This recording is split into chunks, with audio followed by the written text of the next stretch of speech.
Justice Gorsuch? Just wanted to give you a chance to finish up on the Section 230 point. I think it's Section 6 of your law that says that the law is not enforceable to the extent it conflicts with Section 230. Sure. So Sure. why wouldn't we analytically want to address that early on in these proceedings, whether in this court or a lower court? Well, the law does that complicate our attempt to resolve things in a facial challenge? Sure, Your Honor. And I think that the reason is because the law is not facially at least preempted under 230C2, which principally regulates takedowns.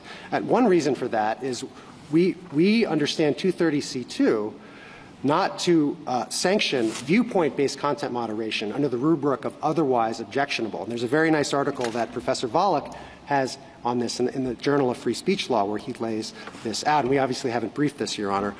The second point I would make about Section 230C2 is that it only applies to good faith content moderation. So to the extent our law prohibits them from engaging in bad faith content moderation, that is absolutely not preempted by 230C2. And one way to understand their constitutional claims in this case, because they have an expansive view of Section 230C2, is that they are, in essence, asserting a constitutional right to engage in bad faith content moderation because they already have the right to engage in a lot of moderation of illicit content under 230C2 as long as they do so in good faith. And then just to follow up on Justice Kagan's line of questioning, you've analogized to common carriers and telegraphs in particular.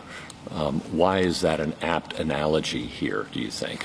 I think it's an apt analogy, Your Honor, because the principal function of a social media site is to enable communication. And it's enabling willing speakers and willing listeners to talk to each other.